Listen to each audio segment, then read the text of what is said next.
ಕಳೆದು ಮಳೆಗಾಲ ಮುಖ ಮಾಡುವ ಈ ಹೊತ್ತಿನಲ್ಲಿ ನಮ್ಮ ಕಣ್ಣಿಗೆ ಕಡು ನೇರಳೆ ಬಣ್ಣದ ನಾಲಗೆಯನ್ನ ನೇರಳೆ ಮಾಡೋ ಈ ರಸಭರಿತ ಹಣ್ಣು ನೆನಪಾಗದೆ ಇರಲು ಸಾಧ್ಯವೇ ಇಲ್ಲ. ಹೌದು, ನಾನು ಹೇಳ್ತಾ ಇರೋದು ನಮ್ಮೆಲ್ಲರ ಪ್ರೀತಿಯ ನೇರಳೆ ಹಣ್ಣಿನ ಬಗ್ಗೆ. ಆದರೆ ವೀಕ್ಷಕರೇ, ಹಳ್ಳಿ ಕಡೆ ಒಂದಿಷ್ಟು ಹಿರಿಯರು ಗಿಡದ ತುಂಬಿ ತುಳುಕುವ ನೇರಳೆ ಹಣ್ಣುಗಳನ್ನ ನೋಡಿ ನಿಟ್ಟುಸಿರು ಬಿಡ್ತಾರೆ. ಅಯ್ಯೋ, ಈ ವರ್ಷ ನೇರಳೆ ಹಣ್ಣಿನ ಫಲ ಹೇರಳವಾಗಿ ಬಂದಿದೆ, ಹೀಗಾಗಿ ಈ ವರ್ಷ ಮಳೆ ಬರಲ್ಲ, ಬರಗಾಲ ಗ್ಯಾರಂಟಿ ಅಂತ ಭವಿಷ್ಯ ಹೇಳ್ತಾರೆ. ಹಾಗಾದ್ರೆ ಈ ಮಾತು ನಿಜಾನ?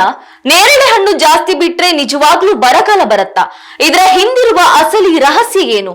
ಬನ್ನಿ, ಇದರ ಸತ್ಯಾಸತ್ಯತೆಯನ್ನ ನಾನ್ ನಿಮ್ಗೆ ಹೇಳ್ತೀನಿ. ವಿಡಿಯೋನ ಸ್ಕಿಪ್ ಮಾಡದೆ ವಿಡಿಯೋ ಕೊನೆವರೆಗೂ ನೋಡಿ. ವೀಕ್ಷಕರೇ, ನಮ್ಮ ಪೂರ್ವಜರು ಪ್ರಕೃತಿಯ ಬದಲಾವಣೆಗಳನ್ನ ನೋಡಿ ಮಳೆ ಬೆಳೆ ಅಂದಾಜು ಮಾಡ್ತಿದ್ರು. ವಿಪರೀತ ಒಣ ಹವೆ ಮತ್ತು ತಾಪಮಾನ ಹೆಚ್ಚಿದ್ದಾಗ ನೇರಳೆ ಮರಗಳಲ್ಲಿ ಹೂವು ಮತ್ತು ಕಾಯಿಗಳು ಹೆಚ್ಚಾಗಿ ಬಿಡ್ತವೆ. ಆದ್ರೆ ಕಠಿಣ ಬೇಸಿಗೆ ಇದ್ದಾಗ ಫಸಲು ಚೆನ್ನಾಗಿ ಬರುತ್ತೆ. ಹಳೆಯ ಕಾಲದಲ್ಲಿ ಹವಾಮಾನ ಇಲಾಖೆ ಇರಲಿಲ್ಲ, ಹಾಗಾಗಿ ಬೇಸಿಗೆಯ ತೀವ್ರತೆ ನೋಡಿ ಮುಂದೆ ಬರಗಾಲ ಬರಬಹುದು ಎಂದು ಜನರು ನಂಬಲು ಶುರು ಮಾಡಿದ್ರು. ಅದೇ ಕಾಲಕ್ರಮೇಣ ಒಂದು ಬಲವಾದ ನಂಬಿಕೆಯಾಗಿ ಬೆಳೆದು ಬಂತು. ಆದ್ರೆ ವಿಜ್ಞಾನ ಏನ್ ಹೇಳುತ್ತೆ ಗೊತ್ತಾ?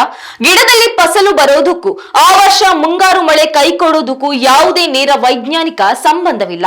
ಇದು ಕೇವಲ ಪ್ರಕೃತಿಯ ಹವಾಮಾನ ಚಕ್ರದ ಒಂದು ಭಾಗ ಅಷ್ಟೇ. ಹಾಗಾಗಿ ವೀಕ್ಷಕರೇ, ನೇರಳೆ ಹಣ್ಣು ಹೆಚ್ಚಾಗಿರುವುದರಿಂದ ಬರಗಾಲ ಬರುತ್ತೆ ಅನ್ನೋದು ಕೇವಲ ಒಂದು ಜನಪದ ನಂಬಿಕೆಯಷ್ಟೇ ಹೊರತು ವೈಜ್ಞಾನಿಕವಾಗಿ ಸತ್ಯವಲ್ಲ. ಹಾಗಾಗಿ ಈ ಬಾರಿ ನೇರಳೆ ಹಣ್ಣು ಸಿಕ್ಕರೆ ಬರಗಾಲದ ಚಿಂತೆ ಬಿಟ್ಟು ಅದರ ಅದ್ಭುತವಾದ ಗುಣಗಳನ್ನ ಸವಿಯುತ್ತಾ ಎಂಜಾಯ್ ಮಾಡಿ.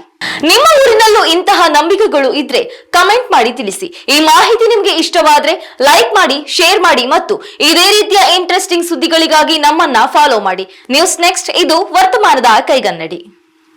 ಉತ್ತಮ ಸಂಸ್ಕಾರಯುತ ಶಿಕ್ಷಣದೊಂದಿಗೆ VSS English medium CBSE school, Udupi Muddur. ನರ್ಸರಿಯಿಂದ 10ನೇ ತರಗತಿವರೆಗೆ ಶಿಕ್ಷಣದ ಜೊತೆಗೆ 5ರಿಂದ 10ನೇ ತರಗತಿವರೆಗಿನ ವಿದ್ಯಾರ್ಥಿನಿಯರಿಗೆ ಉತ್ತಮ ಹಾಸ್ಟೆಲ್ ಸೌಲಭ್ಯವೂ ಇದೆ. ನಿಮ್ಮ ಮಕ್ಕಳ ಪ್ರವೇಶಾತಿಗಾಗಿ ಈ ಸಂಖ್ಯೆಗೆ ಕರೆ ಮಾಡಿ.